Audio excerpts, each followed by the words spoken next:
Welcome to the CXM Experience, where experience is the new brand. That's my new selling line.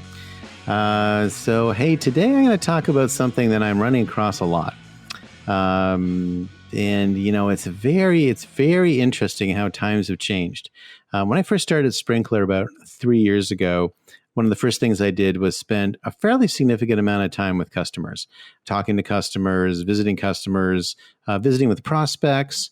I actually did about 400,000 miles in the air last year, 340,000 of them on Delta, and then the rest scattered across a few other airlines. And got a chance to kind of go around the world. There's one particular trip I remember where I literally went around the world in 8 days, which I thought was pretty awesome.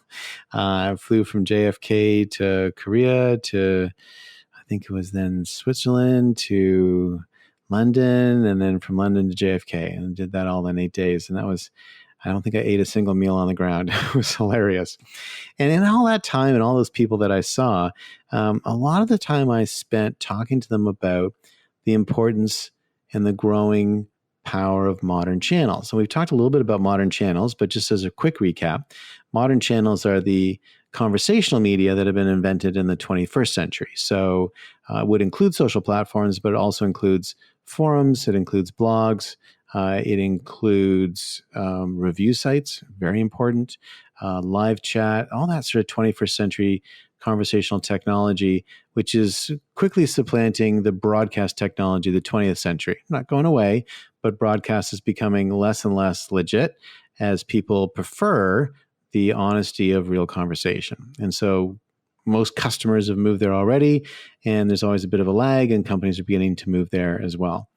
I spent a lot of time talking about that. Spent a lot of time showing them Mary Meeker charts that would show the preference of business contact channels and how that was shifting in generation Y and Z. And quite frankly, even in generation X, the significant shift to preferring social, SMS, online, et cetera, versus phone. And a lot of work went into that. I'm back spending some time with customers right now. I've been doing that for a couple months, and really interesting that I don't have that discussion anymore. It's a completely different discussion now. I'm basically getting zero pushback on modern channels are going to be a thing one day, which is great because it is kind of obvious at this point, and it is a little disconcerting at times when people are like saying things like, really, is that going to be a big deal? Like, come on, we got to like kind of get with it, right? But it's a new problem, and it's a pretty significant one. And the new problem is I've got to do this massive digital transformation. My company is divided into silos, and that word silos is a little tired, and you hear it a lot, right? So, probably a bunch of you just rolled your eyes when I said that. But let me just stay with it for a second. It's not so much the silos, it's budgets, right? It's companies are divided into a bunch of separate budgets, and those budgets are controlled by somebody, and that control is power. And so very people are reluctant to give up their budget and to give up their headcount because that has them lose power and lose kingdom. And it's important to maintain that. I actually saw a really amazing lecture through the University Club in New York City on Robert Moses last night, and talked a lot about how Robert Moses maintained power over 5 decades and is really the architect of much of New York City and almost all of Long Island, and particularly the bridges, the roads, and many of the developments, with probably one of his crowning achievements being the 1964-65 World's Fair, but also things like the Lincoln Center. And so the way that he maintained power is he had himself set up as the single controller of tolls across the Triborough Bridge. And so all the revenue from the Triborough Bridge flowed into a budget that could be just controlled by him. And that was part of the actual legislation that was put in place in Albany when they were agreeing to build the Triborough Bridge. And he was able to use that budget and those funds to fund things, to raise bonds, and to have a fairly amount of significant influence across the city for a very, very long time. So people understand that money's power, and very, very hard to get money to flow, even for the good of the company, to flow from one budget to another, and very hard to get headcount to flow from one group to another. And so those quotation marks silos are really what we're dealing with. And so the question I get from people is, how do I get started? Because what has to happen is money that is locked in other groups who are doing things more traditionally needs to be loosened up and moved into groups that are doing things non-traditionally. We need to digitally transform. We need to do less television advertising and more online advertising. We need to do less voice agents for care and more WhatsApp agents for care. Those are the kinds of transitions that need to occur. But nobody's giving up their headcount. No one's giving up their budget. And so I just want to share kind of a couple of ideas on how to get going on that. And we're going to talk about this a lot over the next year. And we're going to have a bunch of guests on that will talk to it.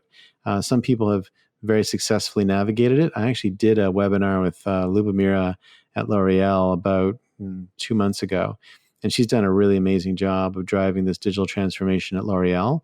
They've got an incredible vision, which is to respond to 100% of customer comments about them or to them, which is like an amazing vision for where we're going in the world. And I think that is leading edge, but that will be common in 10 years. So anyway, what do we do? So I'm going to give you 3 quick ideas today.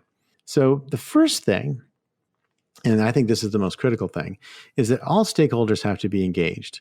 If it becomes a centralized power grab or your budget goes into my budget, that's not going to work in the long run. It's going to be pure sabotage on the project because people will want it to fail because the project is causing them harm. So you need a broad stakeholder engagement. I think the best way to do this is actually with a systems integrator like Accenture or Deloitte or BCG or others like that.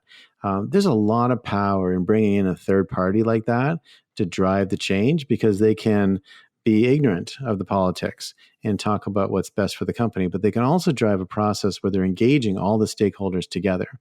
We have a framework at Sprinklr called the Digital Customer First Transformation System, DCFTS, if you're following acronyms.